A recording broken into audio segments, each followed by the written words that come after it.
Hello, good morning, જય શ્રી કૃષ્ણ. તો જો આજે અહીંયા ઘરમાં વ્હાઈટ વોશનું કામ ચાલુ થયું છે. એટલે બસ આજે અમે થોડાક વહેલા ઉઠી ગયા હતા. તો હવે આજથી થયું એટલે હવે 2-3 દિવસ બસ આમાં તે કામમાં હશું. એટલે સામાન પહેલાં બધો ભેગો કરવાનો, પછી ગોઠવવાનો. એટલે એમાં ને એમાં હશું. એટલે બસ જો આજે બ્લોગમાં એ જ દેખાડું છું.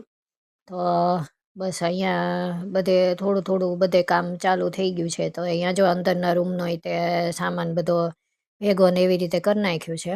પણ અહીંયા કામ પછી એક ચાલુ કરશે એટલે.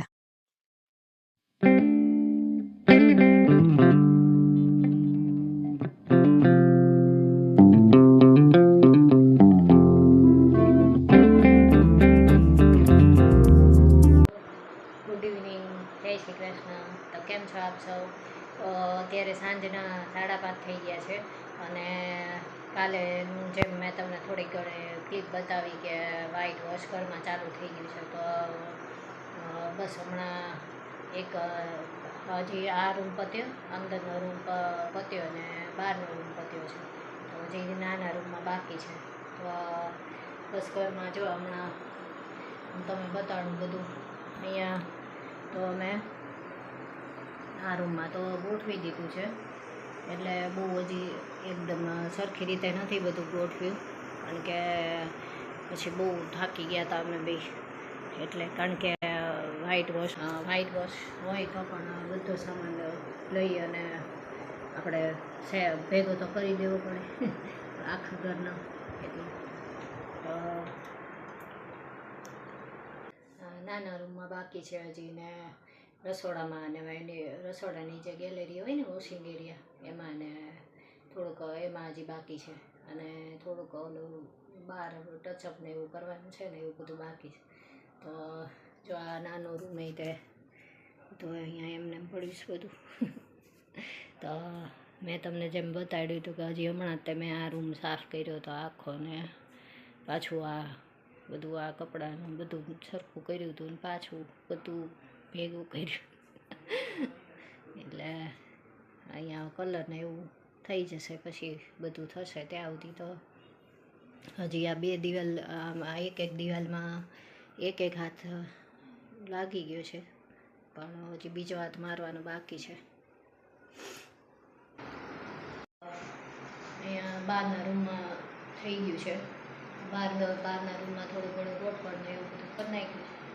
અડધું બાકી છે, અડધું થઈ ગયું છે એવું. એટલે જો અહીંયા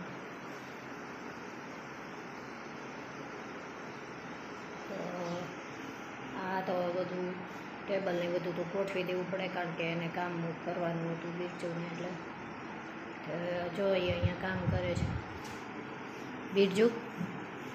ગુડ ઇવનિંગ. તો હવે આપણે કેટલું બાકી છે હવે?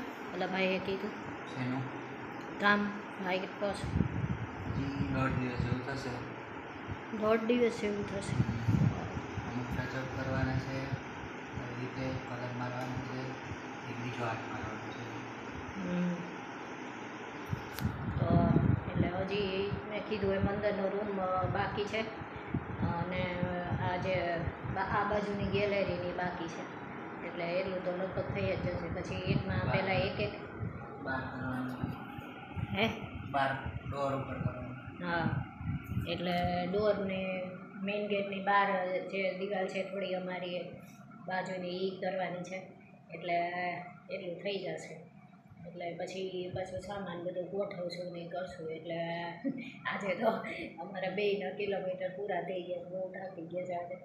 એટલે બસ જો ખાલી અહીંયા પહેલો રૂમ મેં હરખો થોડો કરી નાખ્યો, એટલે હું થોડુંક બેસવાનું ને એવું બધું તો સરખું થઈ જાય. એટલે અને અહીંયા મંદિર ગોઠવી દીધું. જો મંદિરમાં થોડોક ફેરફાર કરી નાખ્યો.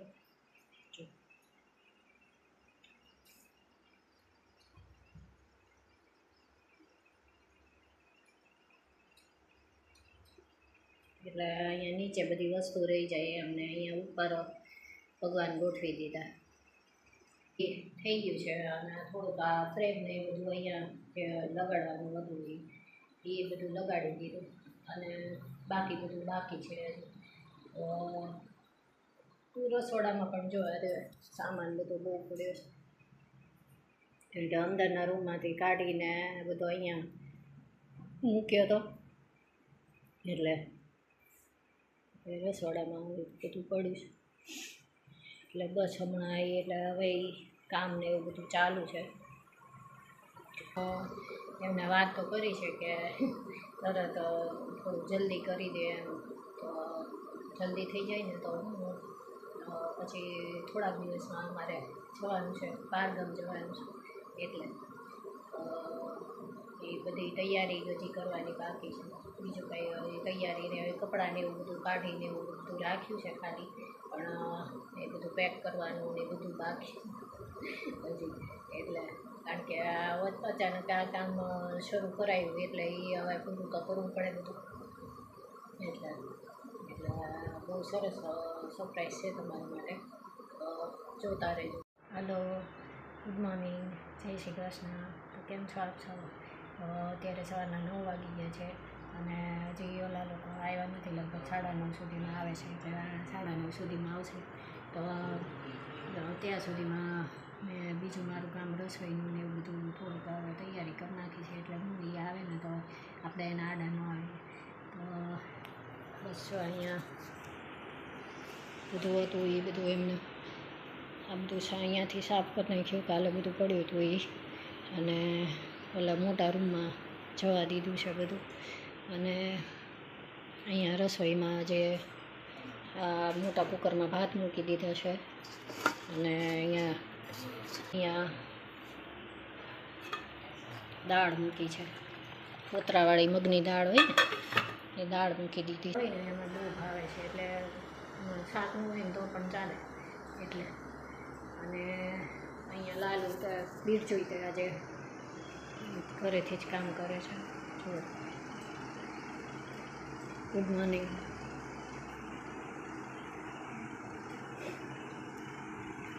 તો અહીંયા હજી બધું પડ્યું છે, એટલે બધા થોડાક કપડાં ને એવું બધું જે અમારે લઈ જવાનું ને એવું છે ને એ બધું બહાર કાઢીને રાખ્યું છે મેં.